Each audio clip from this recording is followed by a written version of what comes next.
The blue particle is chasing the red particle at the initial moment. The blue and red particles are on a north-south line with the velocity of the red particle directed eastward and the velocity of the blue particle directed northward. As the particles move, the velocity of the blue particle is always aimed at the red particle, at the position of the red particle. As the blue particle is faster than the red particle, at some moment there is a catching up. You can watch that again.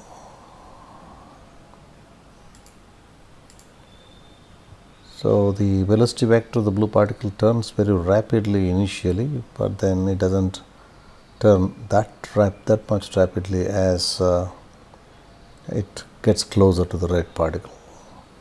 That you can see from the animation. Watch again. There's a rapid change in direction initially, and the change in direction becomes less and less rapid as the distance between the particles decreases. An interesting case is when the two particles have equal velocities. In this case, there's going to be no catch-up.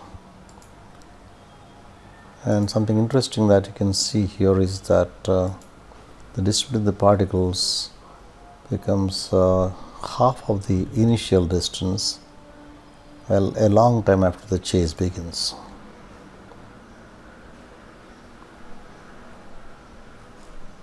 I'll repeat that. You can see the yellow line's length and the white line's length tending to each other. Green line's length goes to 0. And eventually they're going to be on the same line after a very long time. And when that happens, the distance between them will no longer change because they have equal velocities. They're both moving east then. And that distance will be half of the initial distance. We'll write equations for this process and show that the distance becomes half the initial value.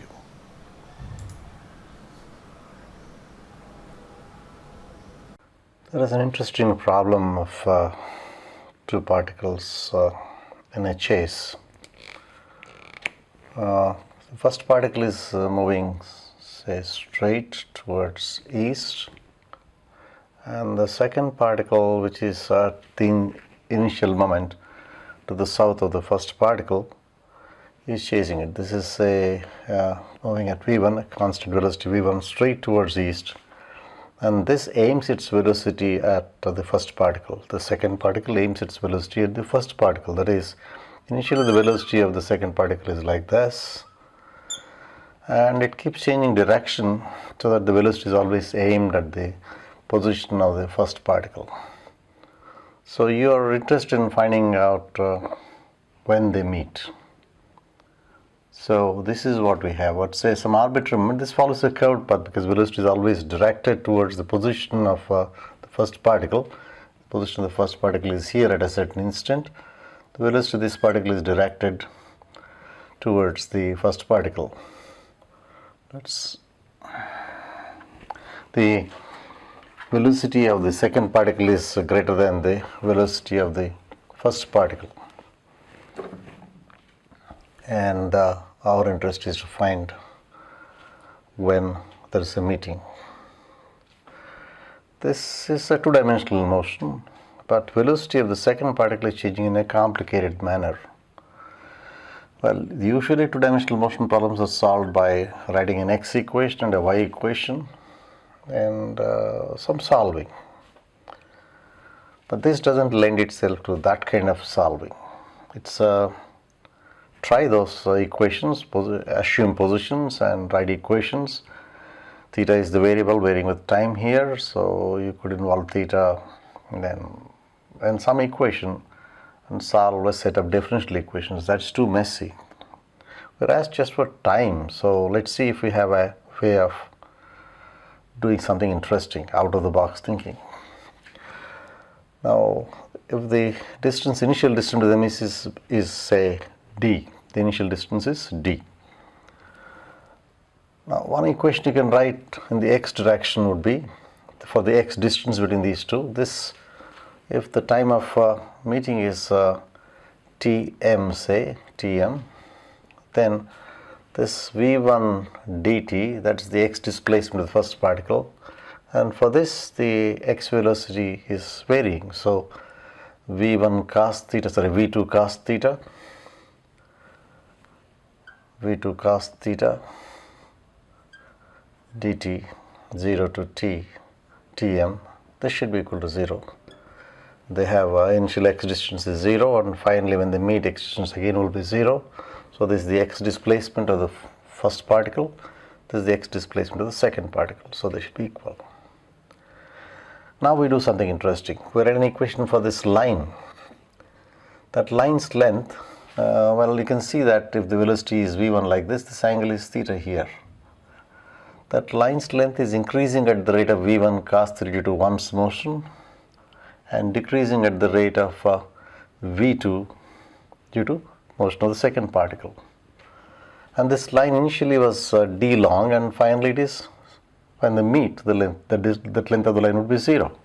So we write an equation. This is a little unusual. Writing an equation for a line joining the particles is a bit unusual, but it involves the same variable theta. So first particle integral v1 cos theta dt 0 to tm minus, well, this is v2 directed towards that point, so along the line. So this is a variable line. You can see that line rotates, it changes length, and but the point here is moving at v2, so the rate at which the length decreases, that's why minus sign we have here, is integral v2 dt 0 to tm.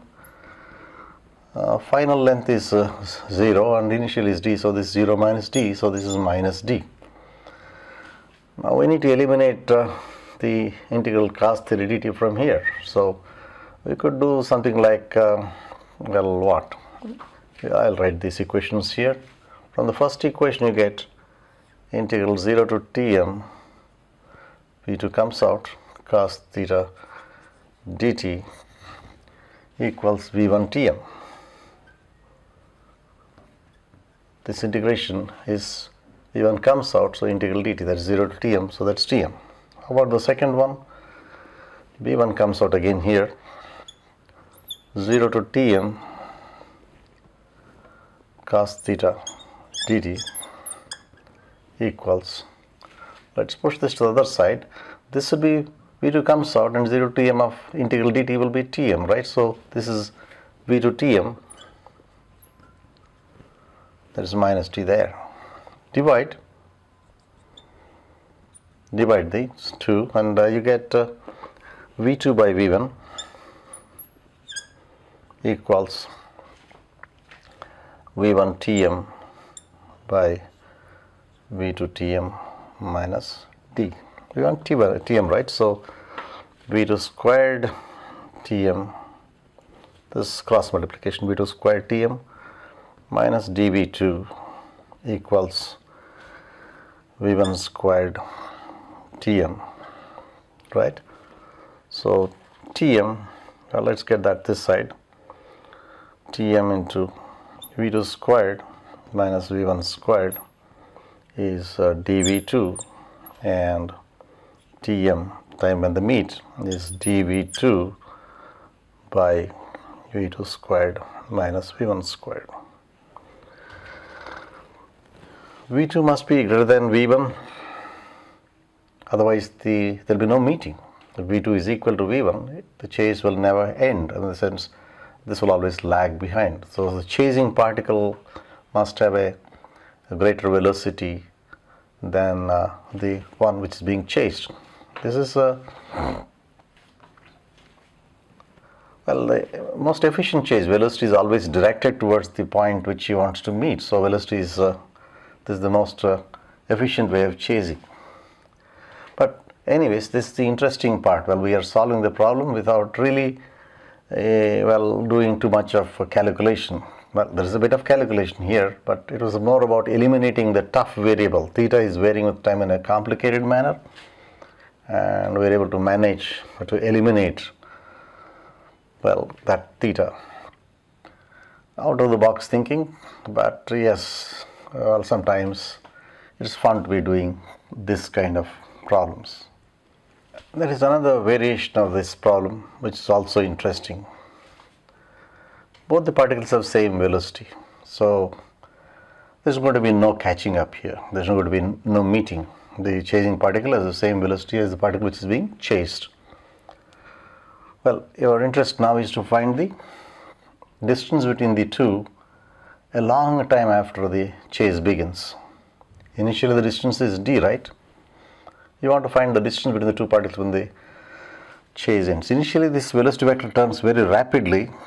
Gradually as it approaches, it turns more and more rapidly, and after a long time it almost becomes parallel.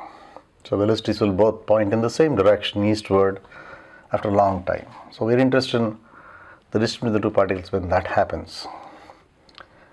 Again, the same equations you would write, say, one for the x equation, which is now for the first particle it will be v into t, integral 0 to tm, no tm, so this, let's say t end, t final. Well, we don't know that t final, it's a long time, that's all we know. This v dt, that's the x displacement of this, and the x displacement of this is v cos theta dt, 0 to that tf, right? And this should be equal to what? That is the x displacement. Initial x distance is 0, final distance, let's say L, right? The x distance is some L. And so initially x distance is 0, they are on the same line here, x-axis to the right, they are on the kind of y-axis here. So finally also it is 0, so this is final distance is L, sorry, and that's what you are interested in finding. This is it. And for this line, again the same technique as earlier, the line's length increases at the rate of, what is the initial length of that line? D, and finally it is L. So change in the length of the line is finally is L, initially is D, L minus D. So let's write an equation for that. That's v, this velocity component along this line is v cos theta, so integral v cos theta dt, 0 to tf, that's it, and this vt minus integral v dt, 0 to tf. This is equal to what? Final distance is, we said L, initially it was D, so final minus initial. Again you can eliminate that cos theta dt from here and then get what you want. For example, that will be, well, I think you can add up the two equations. This gets eliminated and we get, we can add up these two equations. This gets eliminated, and we get what? On the left hand side 0. We're adding, right? This gets cancelled, this gets cancelled, so 0 equals L plus L minus D, and L equals D by 2. Very interesting, right? Well, this is if the velocities are equal, they end up with a distance of D by 2, half of the initial distance, whatever that initial distance was. So very interesting, right? So looking at the equations, well, this cos theta is varying in a complicated manner again. So, but then we are able to eliminate that. We would rarely think of the line joining the particles. We would think of an x equation and y equation. That's why this is a little unusual, kind of out of the box thinking, lateral thinking.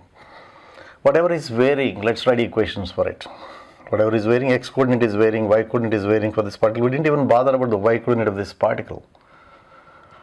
We could have written, but that would have involved sine theta, and theta varies in a complicated manner, so we're not interested. So this is the unusual part, the line, writing an equation of the line joining the particles. And there's one other way of doing this. Let's say the position of this particle at some moment is A, and this is B, and this is C. What you can see is that the length of the line AC is increasing at the rate V due to the motion of first particle, decreasing at the rate V cos theta we're looking at AC, velocity of component of second particle along this line is cos theta, so v cos theta. So increasing at the rate of v and decreasing at the rate of v cos theta. Look at this line. This is increasing at the rate v cos theta and decreasing at the rate v. That is, first particle causes motion, this length of the line to increase at the rate of v cos theta, and this decrease at the rate of v sin theta. So this length is increasing at the same rate as this decreasing. That is, and this AC plus AB must be a constant, isn't it? AC plus AB must be, that is, this is increasing at the same rate as this decreasing, and that AC plus AB must be a constant. And AC initially was 0 and AB was D, so this 0 plus D. So when they meet, this condition must be met. When they meet, this length becomes 0 and AC becomes equal to AB. When the velocities become parallel, they don't meet here. When the velocities become parallel, AC equals AB. So you can see that will be D by 2.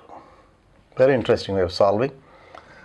Not very different from what you have done here, but you're arguing out rather than writing equations. Length of the line AC is increasing. Initially it was 0. Finally it is L. Length of BA is decreasing. Initially it was D, and finally it is, well, this length of the line is L. So this length becomes, of course, 0. So we are basically writing this equation. Interesting.